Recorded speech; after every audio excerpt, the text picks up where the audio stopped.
Hello everyone! Today we're going to be taking a look at Wasted, a post-apocalyptic pub crawler. Quite the name.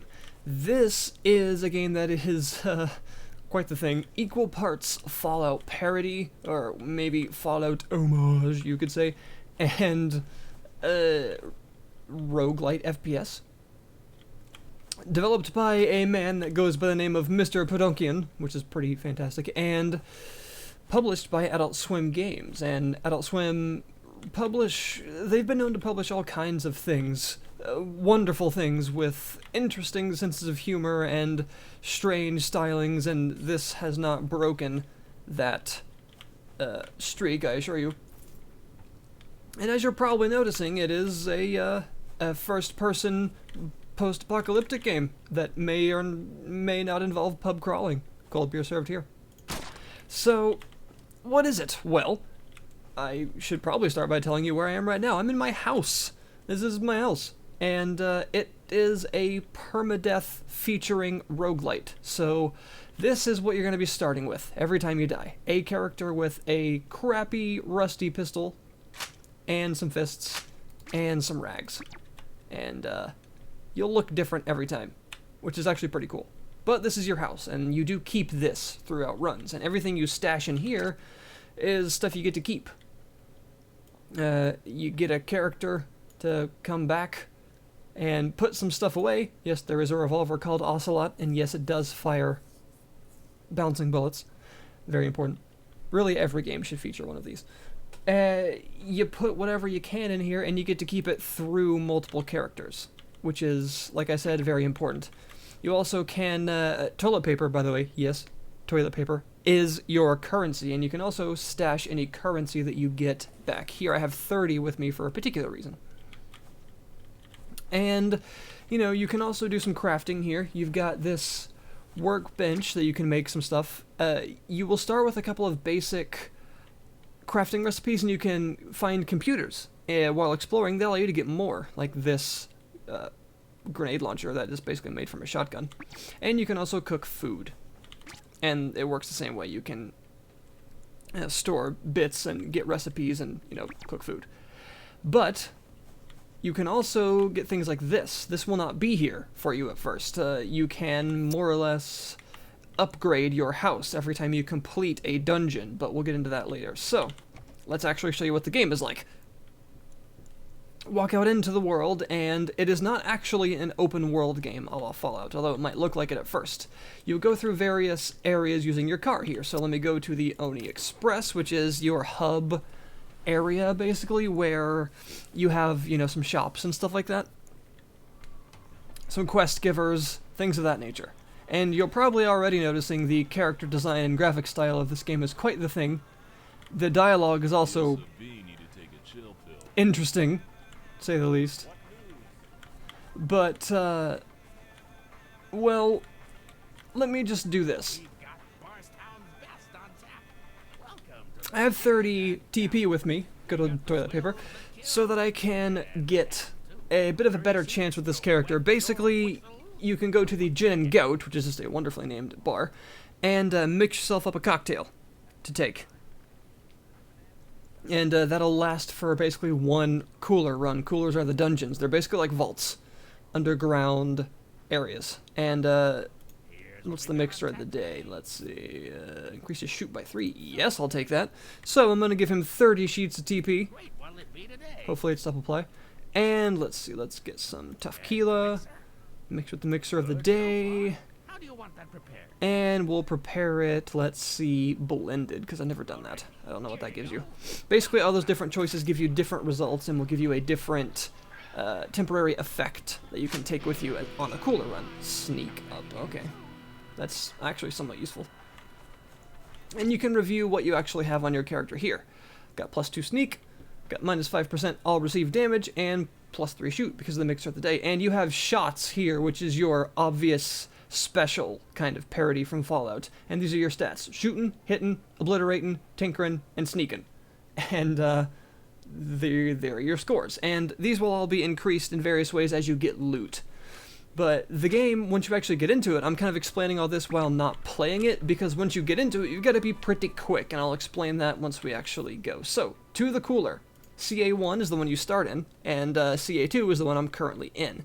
The coolers have different layouts, 10 floors each, more or less, with a boss fight on the 11th, with a different set of enemies and loot tables and things for each cooler, and every 3 floors is a sort of level of difficulty increase, you could say. CA2 happens to have the surveysmen, which are interesting, and a lot of robots. Lots and lots of robots. So, here we go.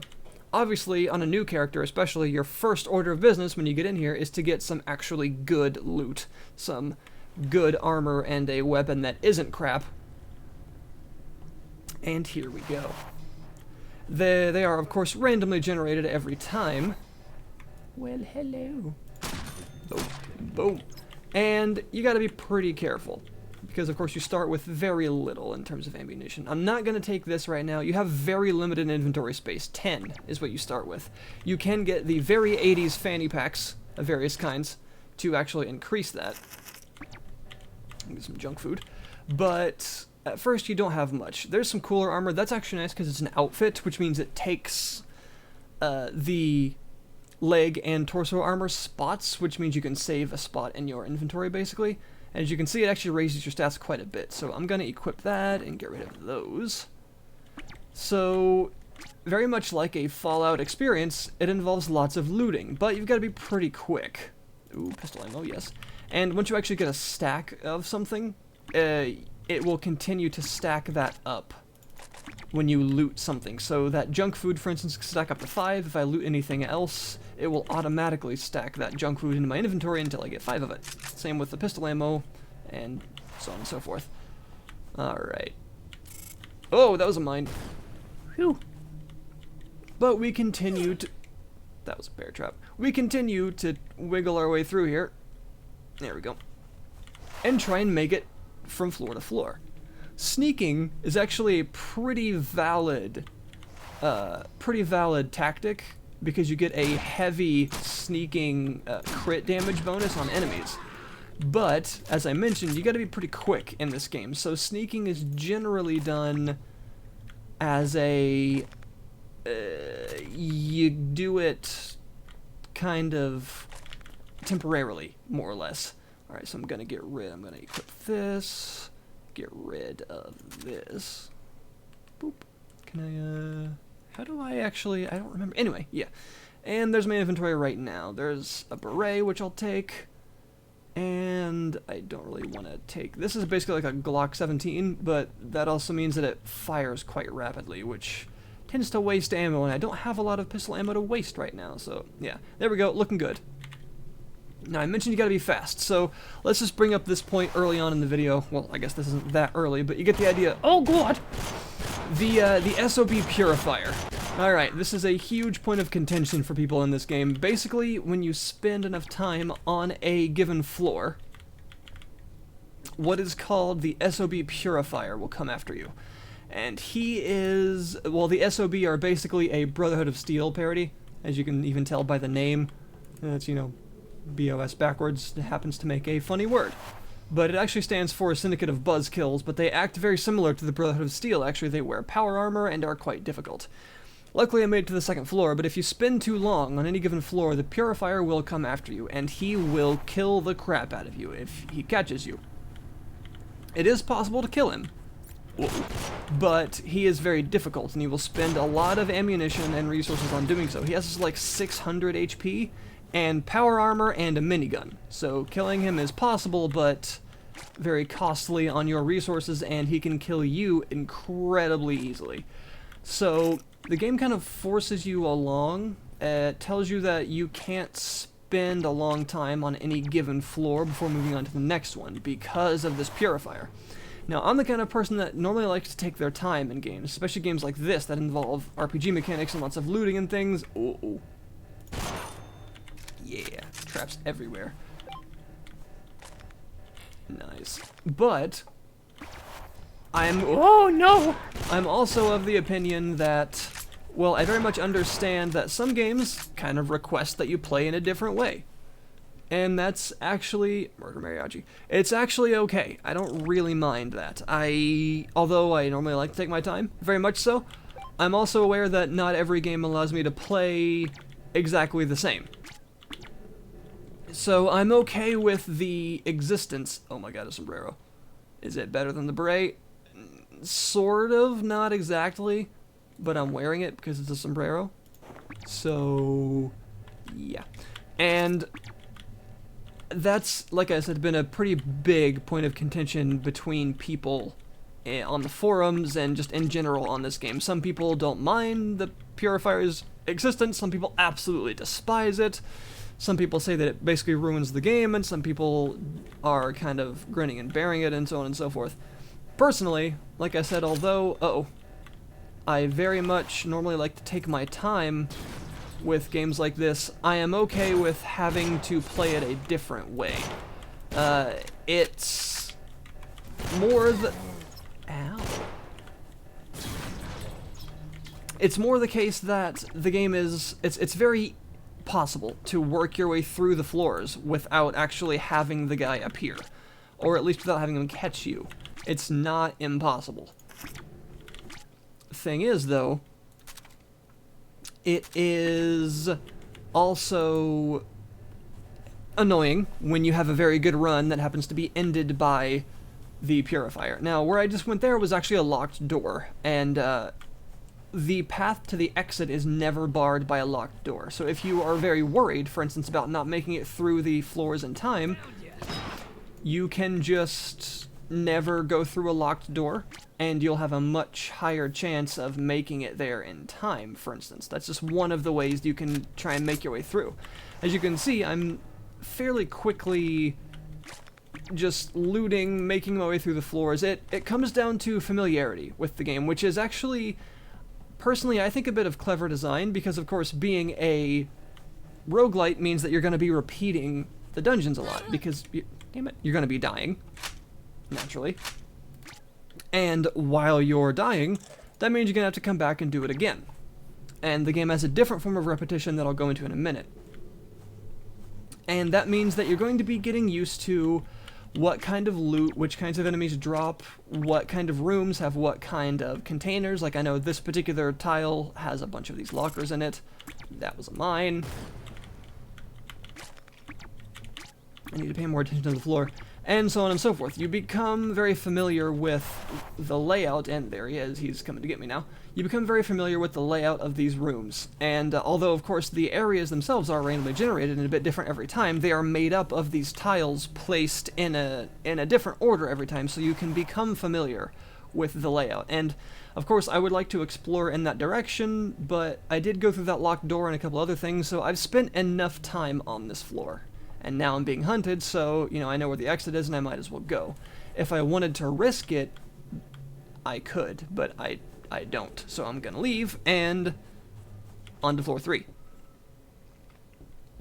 Basically, because of the way that he's balanced, that's him right there with the glowing red eye, I actually don't hate the Purifier. I understand how he could frustrate people, and when his minigun does pin you to the wall and just knock you back into oblivion, it does get frustrating, but you gotta spend a certain amount of time on the floor, generally speaking, for that to happen, and the floor generation is put in such a way to make it kind of obvious where you need to go to get to the exits. You know, you don't go through the locked doors, for instance. You can, obviously, and I would encourage you to do so to get the really good loot, but you don't do it until you're a bit more familiar with the floor layouts, and if, you know, you decide how comfortable you are while exploring. You know, maybe you're like, well, I've spent enough time on this floor already, maybe I shouldn't go through that locked door right now, maybe I'll just wait till the next floor, things like that. It's very much risk-reward, and of course, as a lot of you know, I very much like risk-reward. So I actually don't mind that. And in this playthrough, already, as you can see, I've been able to kind of make my way through, pretty effectively without having run into him yet. Now, on the later floors, they do get longer and larger. But, and although their layout does get a bit more complicated, it's still generally fairly possible to actually to actually, you know, avoid him. He is quite slow when he appears as well. And you can actually hide and stuff around corners. What I get? Master Blaster? Nice. That sounds kind of great. Also Mad Max. The writing is actually pretty fantastic as well. Puerile, yes, but a lot of us enjoy that. And there's no shame in it. Alright, like that, for instance, that's a locked door. So if I was feeling confident in how long it was going to take me to get through the floor, maybe I could go there. There would be tougher enemies, but better loot down that particular direction. And down here, by the looks of it as well. So I'm going to not spend too long down here because I have to kind of know my limits of how I am able to explore. But I am going to explore nonetheless. And there's a courier box. That allows me to send stuff around to other courier boxes. And even back home without actually having to go back home. So even if I die, because of course if you die you lose all the stuff that you're currently carrying. So that allows me to put a couple things away. And I need to get out of here. So the game does push you forward in a certain sense. But I don't feel that it's oppressive at all in terms of how fast you need to be going. And, oh no, and stealth, because of that, is actually still a valid playstyle. Very much so, because of the huge crit bonus that you get while crouching on an unaware enemy. You just have to go through most of the level unstealthed, and then only stealth when you're in a tile that has enemies in it. You know, go loud when you need to, and then move on again, basically. I don't mind. I think it works fairly well. So, we're about to get to the end of this floor, which allows me to show you something else. The game, like I mentioned, has permadeath, however... Oh, hi there! It's also got a bit of something else. There are what are called boozes. Yes, booze. And that is actually one of the... Oh, hi! One of the main points of the game is for people to find booze. And booze actually gives a character a semi-permanent buff or debuff called a hangover. And the hangover also has the effect of making you wake up back at home. It is a way of getting you out of the cooler and getting you back home, basically. And on the third floor, at the end of the third floor, there will be a set of boozes for you to choose from. Occasionally you'll find others, rarely, kind of placed along the cooler, but there's always a selection at the end of the third floor. There will then be another selection at the end of the... Oh no! At the end of the 6th floor, which will be a much better selection of much higher quality boozes, because some boozes can actually have negative effects. Essentially, it's like you're going back home, but under the kind of penalty of having a negative debuff the next time you go into the cooler. For instance, like reduced aim, reduced stat, or a something like more knockback or something like that. But in addition to that that debuff, you get to go back home and you know, put some stuff away and keep what you currently have and stuff like that. As the game tells you, it's better to wake up with a hangover than wake up dead. So it allows you to keep your character and try again. But of course, the boozes do get quite positive when you get lower into the... Okay. When you get lower into the cooler. And they actually get very potent, and can help you if you're having a particularly difficult run as well. I was actually able to finish the first cooler without any of them, just because I was able to at the time. And here we are, this is the final room, and this is where I decide, do I want to keep going, or do I want to go back?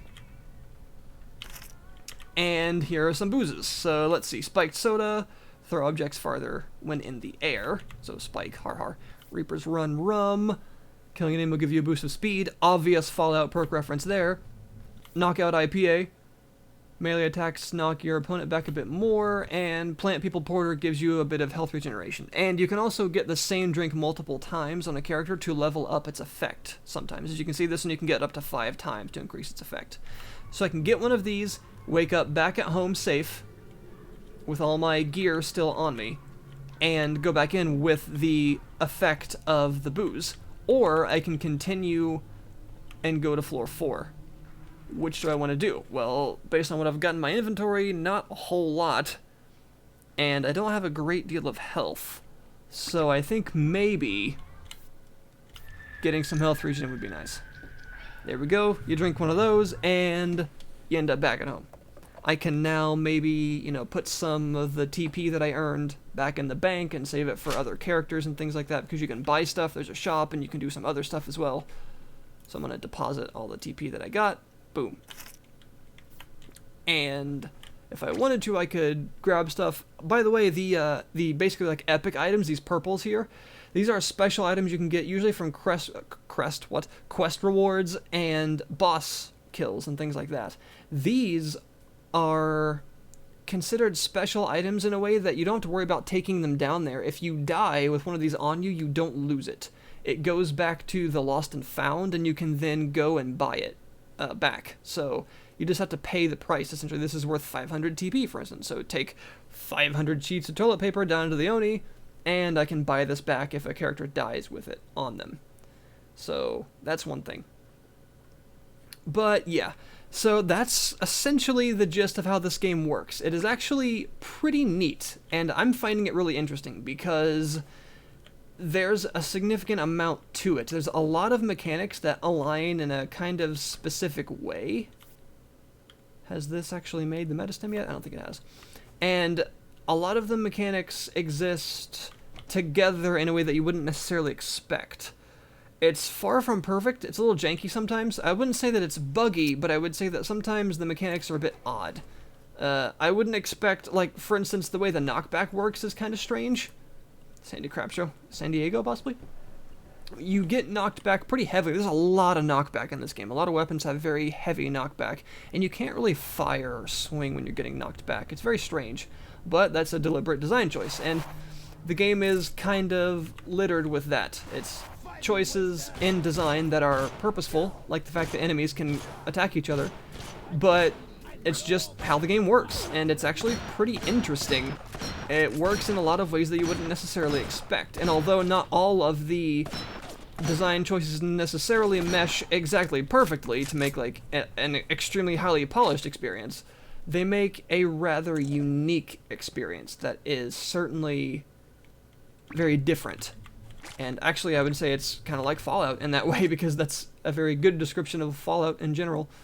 I really would like to try this, because it ignores a ton of armor, but it takes a different ammo type. So basically I'd have to get rid of... You know what, let's get rid of the buckshot.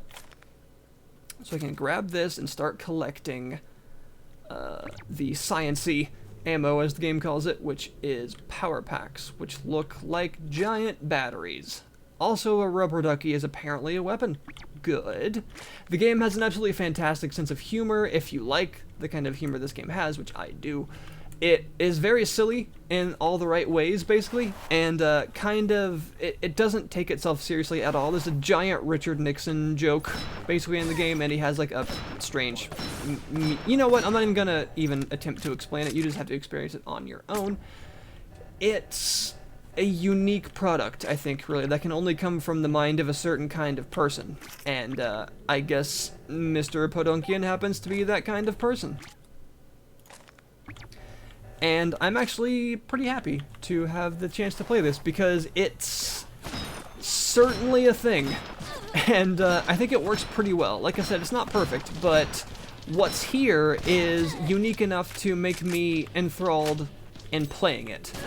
And I have very much enjoyed my time with it, and I have continuously wanted to get farther in it. And when I've died, I've wanted to jump back in and play again. It is difficult. It is not an easy game. You will die many times. You maybe will feel cheated sometimes, especially if the purifier catches up to you because you took too long, and maybe you were at the end of a long hallway and he happened to catch up to you, although the dev has deliberately altered the generation of the levels and added new tiles to try and help the problem of the game generating like long hallways of death that get you trapped with the purifier and things like that. He has deliberately went out of his way to attempt to find ways to make the game more fair but not easier, if you get what I mean.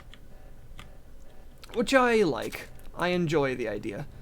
And I think he's done a pretty good job at that, to be honest. It's a unique product, really. I think is the only way I can describe it.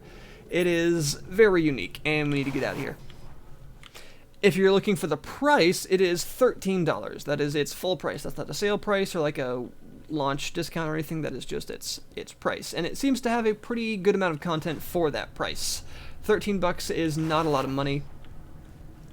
And for a rogue-lite style of game, of course, with the amount of replay value you tend to get out of games like this, I would say that seems more than fair.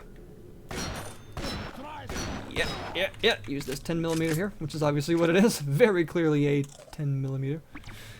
I do like the Fallout 10mm. They are very interesting looking. But yeah, I am actually pretty in love with it. Its sense of humor, its styling, well, that is supposed to be a Mauser's C96 broom handle, but it is currently a desk. It's quite the thing, and I think it is something that needs to be experienced. If you enjoy FPS RPGs, if you like Fallout, if you like roguelites, there's really a lot of kind of overlap in terms of the audience that this game could potentially have, and that's good for it. Ooh, a sawed-off shotgun. Yes, it's called a sawed-off. All of the items basically have joke names. And, you know, the stylings of the game, it's deliberately 80s, essentially. And, like, how the inventory expansion, oh no, items are fanny packs and things. It's all deliberately done in a specific way. And the game carries on its theme very well, which I appreciate. Which way do I go? How about this way? How about don't get blown up, or go ahead. That's fine. Nope. So not only was that not the way that I want to go, but I also got blown up. That's good. Well, shoot. It is situations like this where you can occasionally get caught out by the purifier if you're not careful, but I'm really not having too much of a problem. Going through fairly quickly, but like I said, the game is not easy. Hello, Poochie! And you will certainly die. But yeah, it's not the kind of game that you can... It has progression, you know, like between characters like a lot of the roguelite style games do. But it takes a lot longer to progress in the ways that those games do, because generally one of the main progression systems is actually getting the house upgrades and other permanent upgrades you get from completing a dungeon. But of course that implies that you have to complete the entire dungeon. So you can't just make a couple of quick runs and then get some progression that way. You have to actually beat one of the dungeons. The actual dungeon completion progression thingy-majiggers, by the way, are actually mutually exclusive. There are usually like 3 of them to choose from, but the way that you choose from them actually locks the chamber that they are in permanently.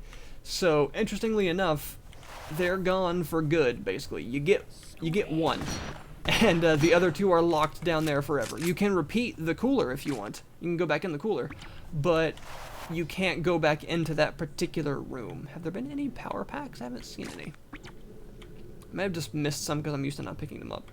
Anyway, yeah. Anyway, this is Wasted, and it is actually a very fun experience. The combat is actually really good. It's got very good shooting, very good first-person combat. The knockback on melee weapons actually makes them pretty satisfying too, and you can charge up a lot of melee weapons like baseball bats and crowbars. There are a good number of... What in the world? This is funny, I've not actually had any problems with stuff getting stuck in walls until I've started recording. Anyway, yeah, the combat is good. It's very good, actually. And the graphical stylings and overall theme of the game is pretty fantastic. And that's an interesting name for a revolver, we'll say. But yeah, It's quite the thing, and I think it deserves a play by a lot of people. So, if you are interested, I will put the link in the description below this video to the Steam page for Wasted, a post-apocalyptic pub crawler. Give it a shot, everyone, because it is actually quite a ton of fun, and you will get caught in multiple bear traps that you did not see but should have, and then get shot with a minigun in the back until you are dead. That's just how it goes sometimes. Oh no, here you go. Have fun. Thanks very much for watching, and I'll see you next time. Ooh.